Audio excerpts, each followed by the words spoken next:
Hello and welcome to Your Employment Matters. I'm Beverly Williams and I'm here to help you navigate your career. This is for anyone who's searching for their dream job or promotion, or perhaps you're just looking to hang on to the job you have.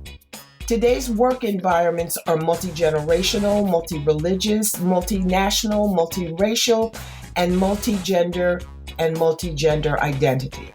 Add market disruptors like Amazon and Lyft, along with the addition of AI, and it's easy to see why finding and keeping a job is such a challenge. Employment success and even employment survival depend on your ability to adapt. That's why my goal for this 30-minute podcast is to first advocate embracing change and differences, and second, to encourage you to proactively assume responsibility for your career. Get your work week off to a good start by listening to Your Employment Matters every Monday.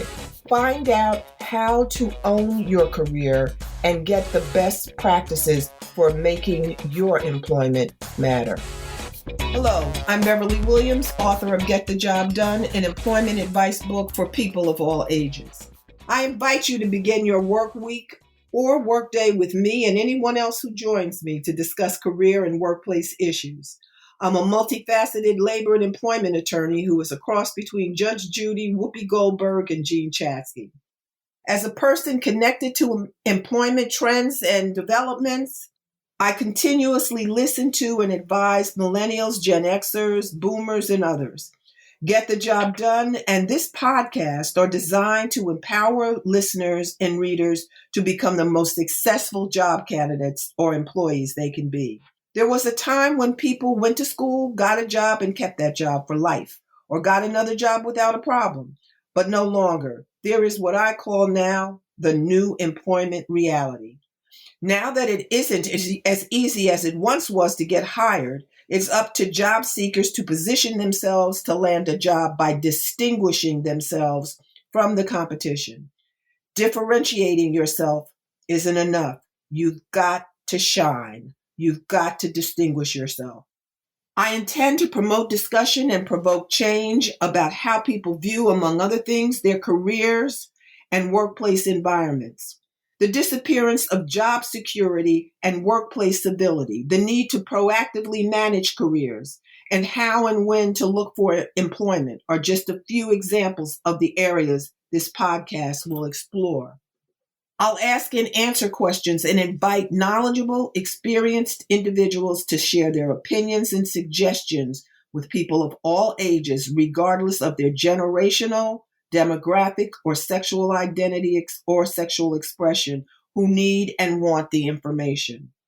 The approach to my 30-minute podcast will be to devote the first 10 to 15 minutes to sharing my point of view, with the remaining time used to interview a guest who will be a subject matter expert, individuals who've had successful careers thus far, or simply people with an interesting point of view or life experience.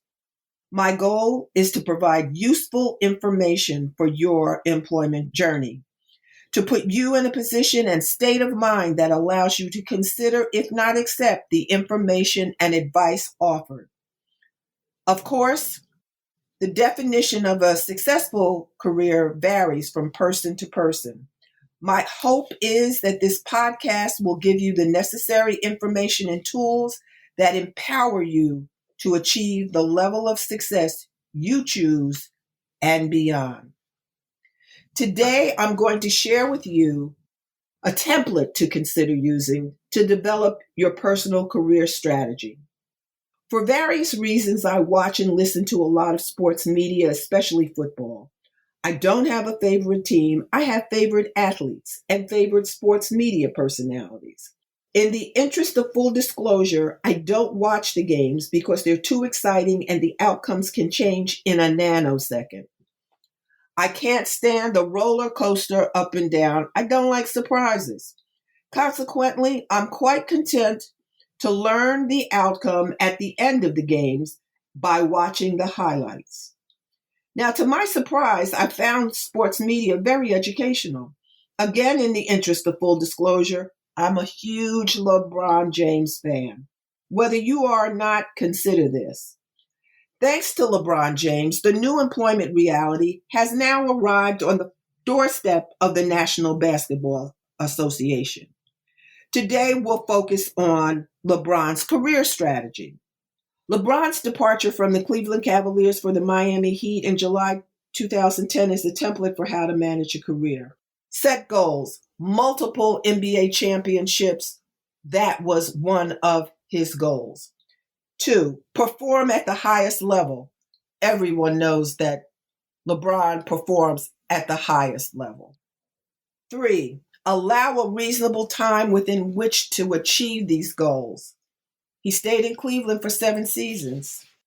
Objectively evaluate your talent and marketability. We all know that LeBron is highly marketable. Now, he made a boatload of money in Cleveland, but he had reasonable, achievable goals. He only wanted to be on a championship team. That's not much to ask. He wanted to win multiple championships. That's not much to ask. He couldn't do it until he left Ohio for Miami. But you ask yourself, am I setting reasonable, attainable goals for myself? Is it reasonable given the circumstances, given the work environment, given the economic environment, given my skill set? Are my goals reasonable? Are they attainable? Now, in 2010, LeBron decided to leave Cleveland to play for Miami for less money without bringing an NBA championship to Cleveland, but he gave it 7 seasons, as I said before. LeBron felt moving to Miami would give him the best opportunity to achieve his career goals. He was right. With back-to-back successes, the Miami Heat was the NBA's 2012 and 2013 championship team. Career goals 1 and 2. Check, check. LeBron left Miami and returned to Cleveland in 2014 and in 2016, leading the Cleveland Cavaliers, who he left in 2010. LeBron won his 3rd NBA championship. Check. 3 championships, 3 checks. In 2018, LeBron bid farewell to Cleveland again, this time to join the Los Angeles Lakers.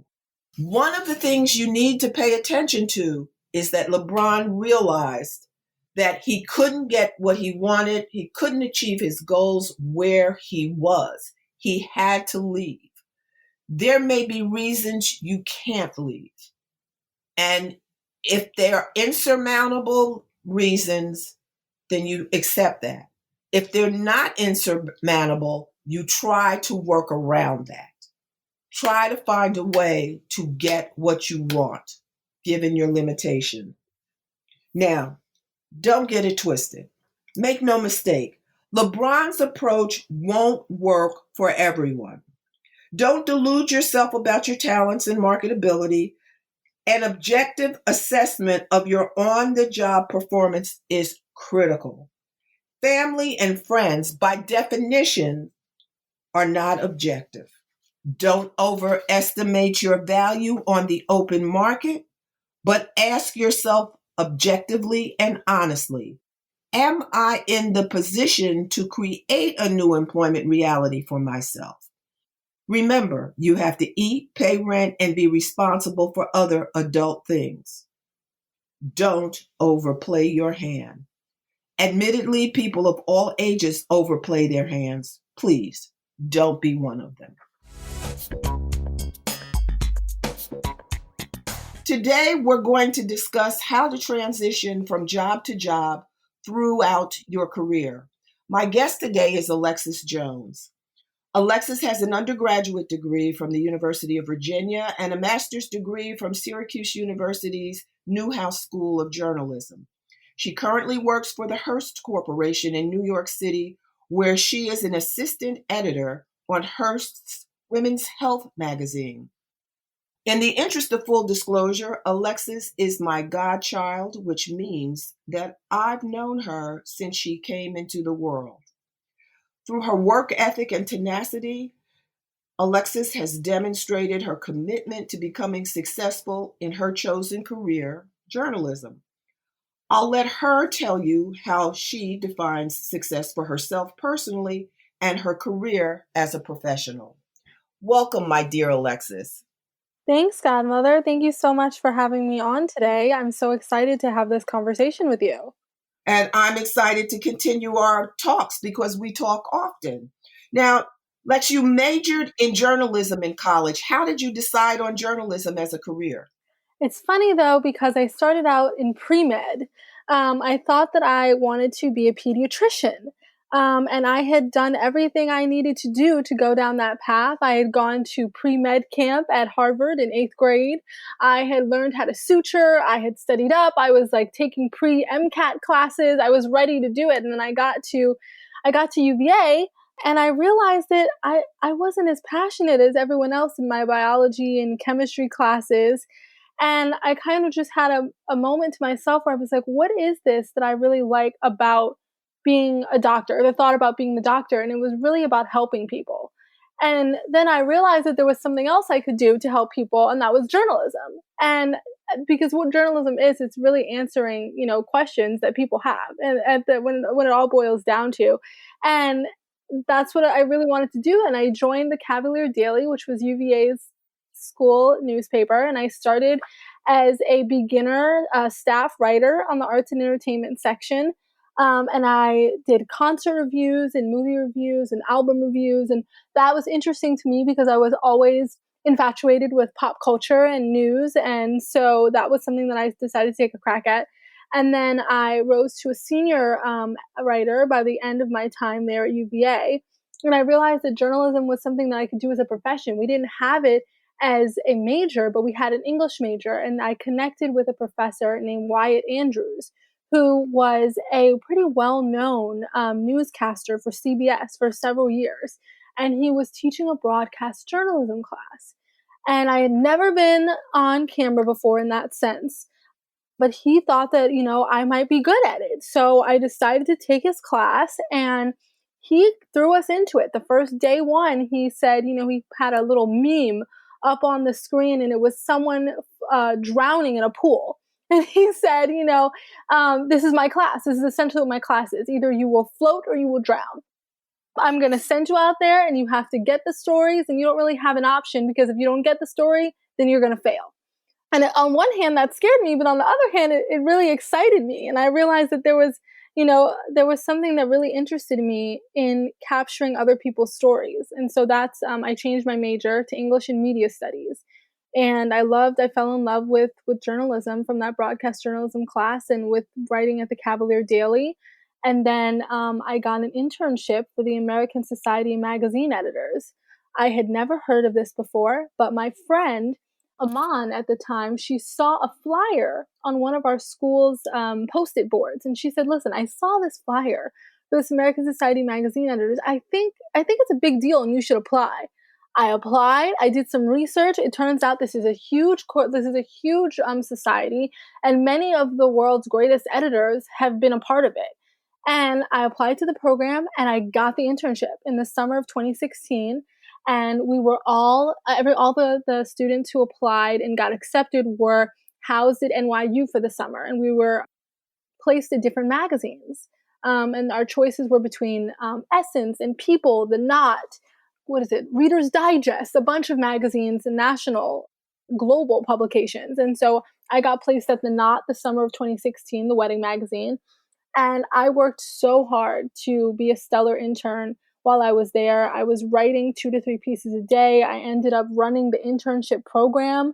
I became the project manager for that summer, and I led a presentation with all of the other interns, and we presented to the CEO and the editor-in-chief at the end of the summer with how we would revamp and diversify the magazine. And I fell in love with the world of magazines. And so that's how I knew that I wanted to have a career in it.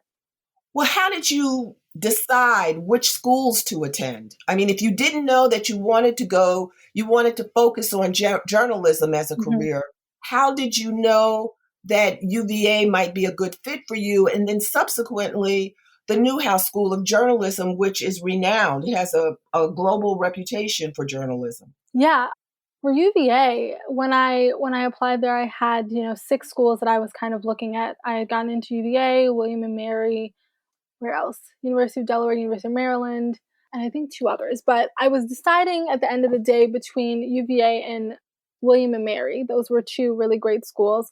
And I went to visit the college campuses and I talked to a lot of the students, and there was really a sort of passion in the students that I talked to at UVA, who not only felt like they had pride in the school, but in the teachers, and they felt like their teachers were really invested in their success. And that's what I found when I got there, is that my journalism teacher, Professor Andrews, is really, really invested in our success as students, and he pushed us to do some of our best work.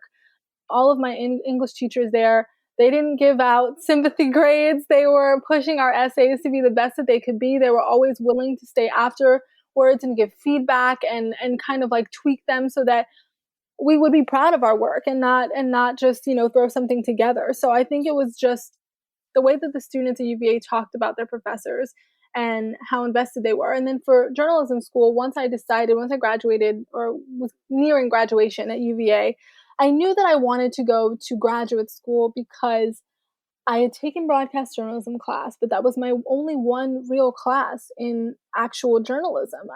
Until then, I had just been writing for the school newspaper, and I had that internship. But I knew that other people out there who had gone to, journalism specific schools, like, people who had gone to Newhouse for undergrad, they had 2, 3, 4 internships under their belt. They had been sent to New York, for 3 summers in a row, and I had only had one internship under my belt.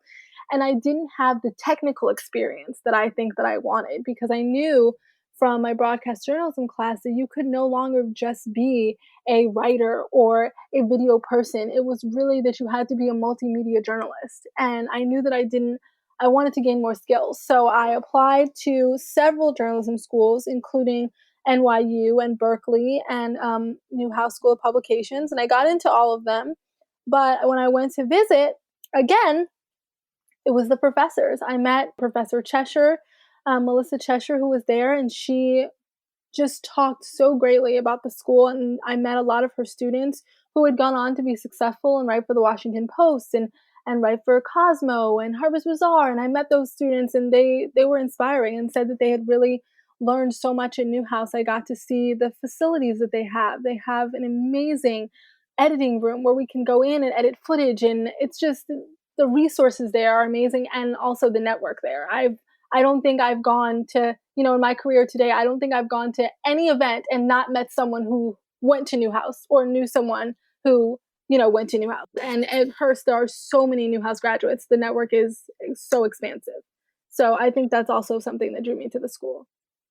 Networks never hurt. They Yeah. never hurt.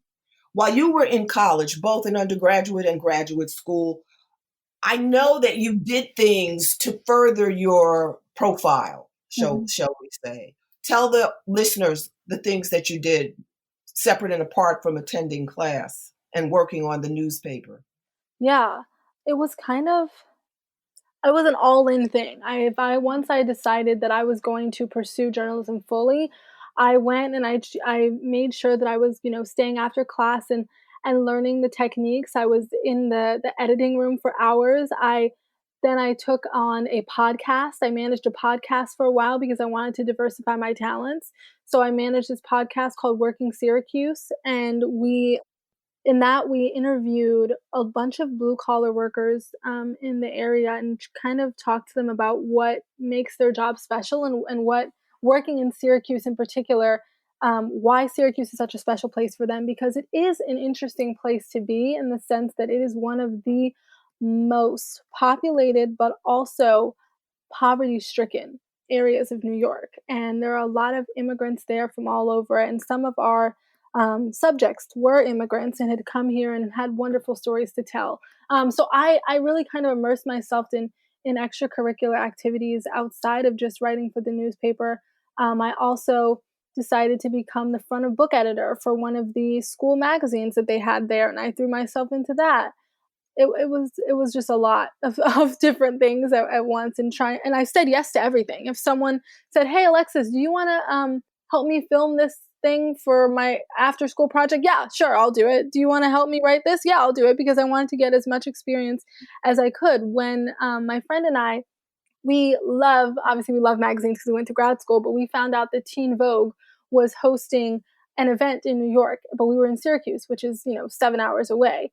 But we talked to our professor. We convinced them to let us miss class if we got to write about it.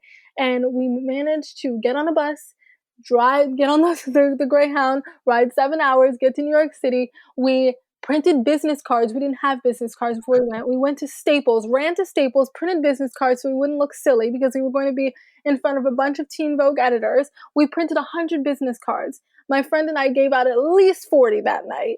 And it's just taking the extra step and really pursuing it when you have those opportunities to go after them. Well, Alexis, less people think that your work and no play. You do have a good time, don't you? I do. I do. Yes, I know you do.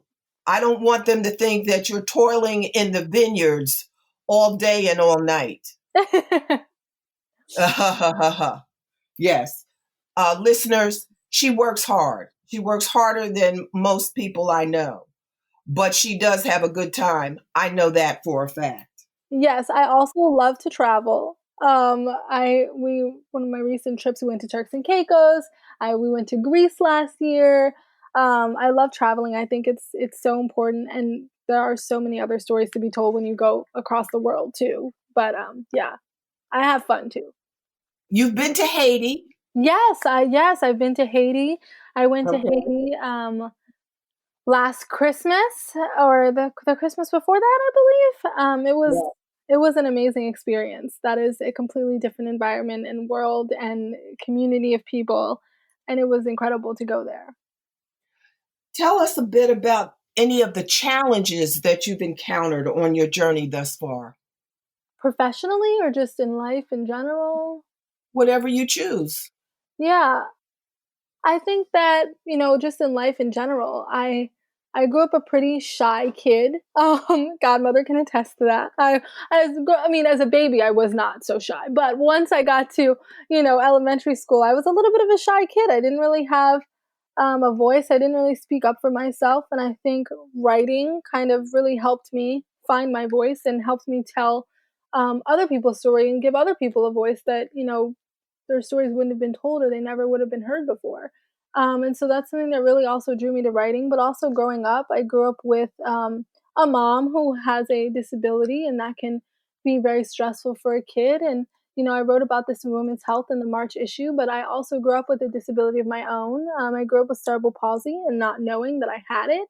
But I grew up with some of the physical abnormalities that cerebral palsy triggers, like not being able to hold a pencil straight or walking clumsily or off balance and having people make fun of me in school. And I overcame that, and that's just something that I refuse to let hold me back. And then professionally, there are always going to be no's. I got a lot of no's before I got a yes. I applied to several positions that I did not get. Before going to grad school, I considered becoming an assistant at a publication. I got to the final round of that, and it was between grad school and going on to become an assistant at one of the beloved publication that I still read and admire today. But uh, eventually, I ended up going to grad school because I knew that those technical skills were more important, and they had decided to go with another candidate anyway. But before that, before getting the job that I have now as an assistant editor at Women's Health, there were several no's that I got from other publications. So it's about continuing to pursue what you want your life to be and what you want your career to be, even though you get those no's, knowing that you're good enough and eventually you're going to get a yes. So, how have you transitioned from job to job successfully? What would you, if you were giving advice Hmm. to another young person, if you were mentoring someone younger than you, what advice would you give them? Honestly, I think that connections are so important, and networking is a very, very valuable part of your job. The jobs that I have gotten and the way that I have transitioned is, yes, because of my work ethic and my talents, and people recognize that.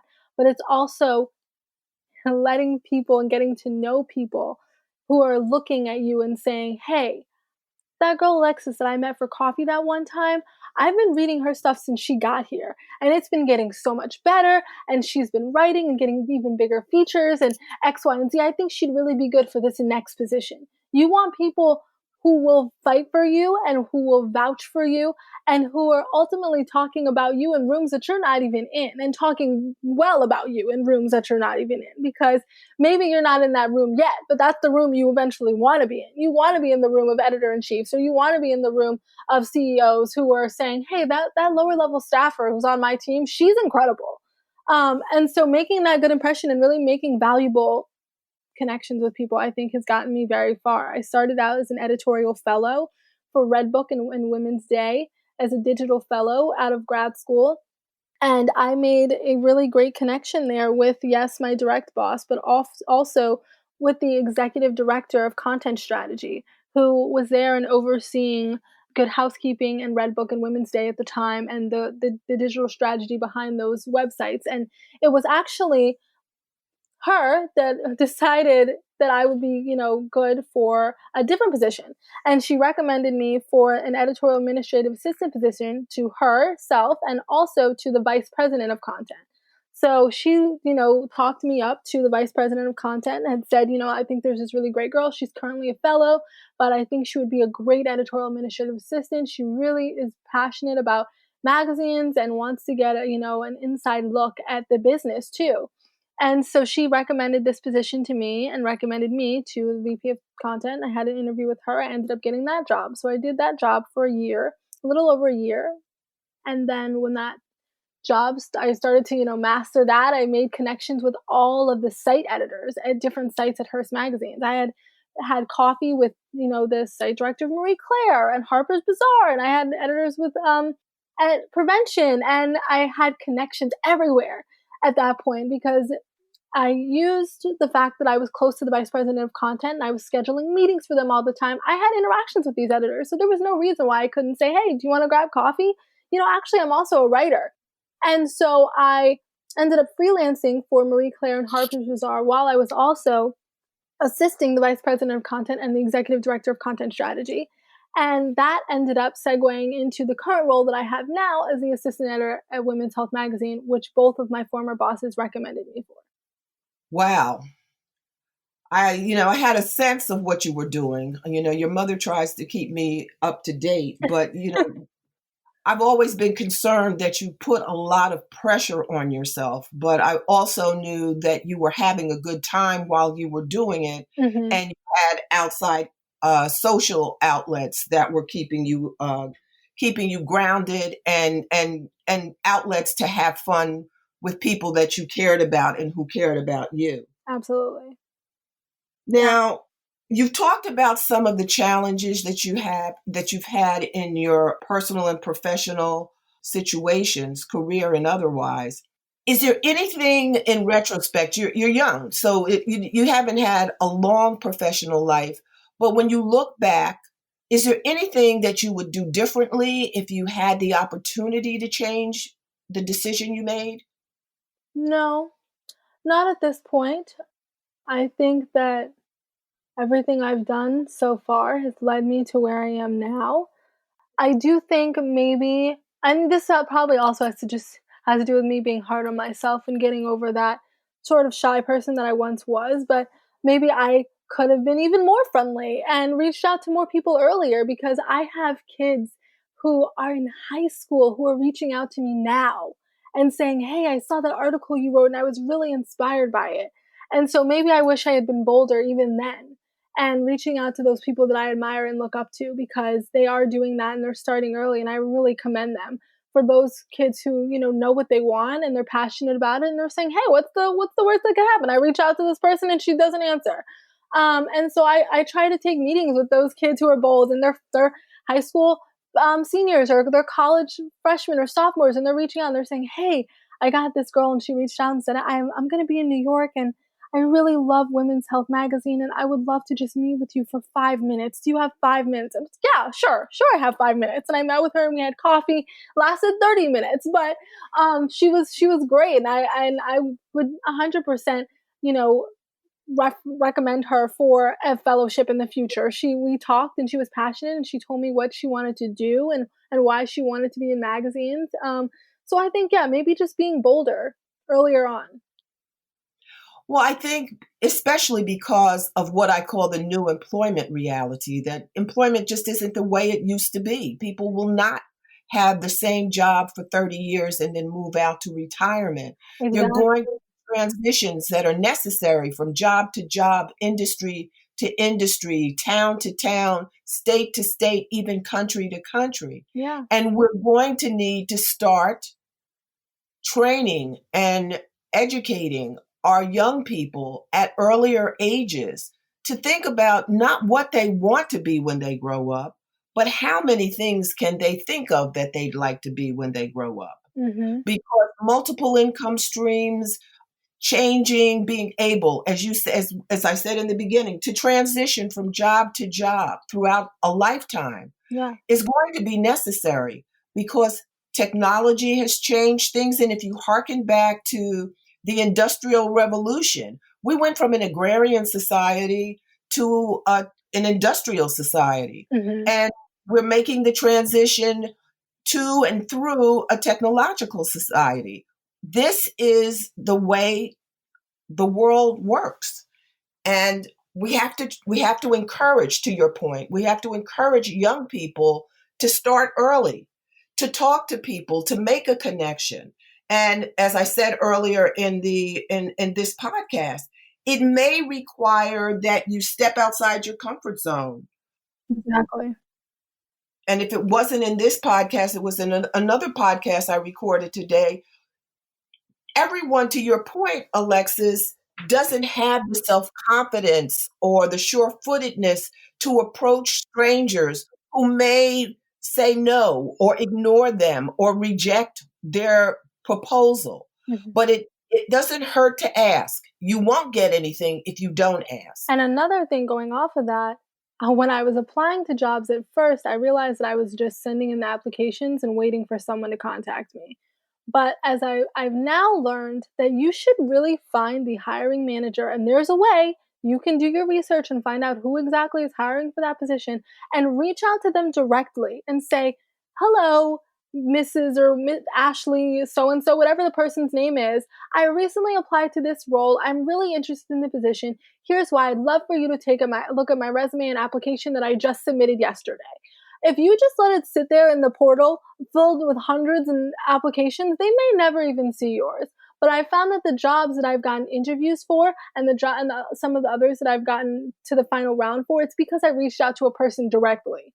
I didn't wait around for someone to find my application in the application portal.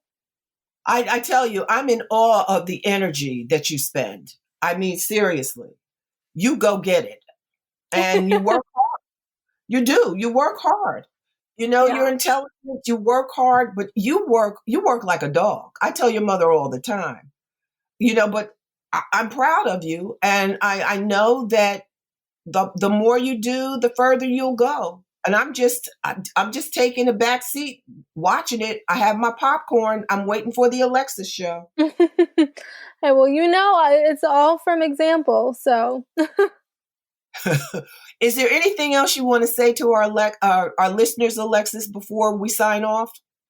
I think that's it. Just like I said, just the two notes that we ended on, just being bold and really not being afraid to reach out to the people that inspire you and not waiting for people to call on you, but taking action and saying, "Hey, I think I'm really great for this position and here's why." I think that's totally fine to do and it's admired by the people who are looking to hire the best candidates. Well, Alexis, you inspire me. I'm not going to work as hard as you have. I've worked You've hard already enough. done it. You've already done it. Already worked hard enough. These podcasts are so much fun though, because I feel like I'm providing a service. Mhm. Everyone can't afford a career coach. Everyone can't afford a lot of things that might help them move along. But just some tips like you've conveyed and you provided today have been helpful to people who may not have otherwise thought of them. Thank you so much, my dear. I love you. And I look forward to seeing you soon when Thank this you. when this crisis is over. Yes, please. Yes, hopefully soon when this all ends. Be safe, sweetie. Okay, you too. Thanks for listening to Your Employment Matters with Beverly Williams. If you found this podcast helpful, please subscribe and leave a review. I truly appreciate your support, and that helps other listeners find the podcast. If you have a comment, question, or suggestion, you can reach me at baWilliams@youremploymentmatters.com. My book, Get the Job Done, is available on Amazon.com and BarnesandNoble.com. Please join me again next week. Until then, remember to embrace change and differences.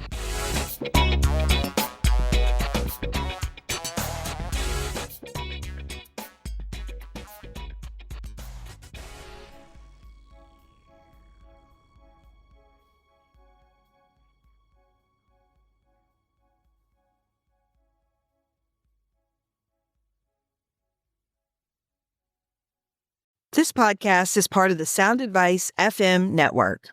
Sound Advice FM, women's voices amplified.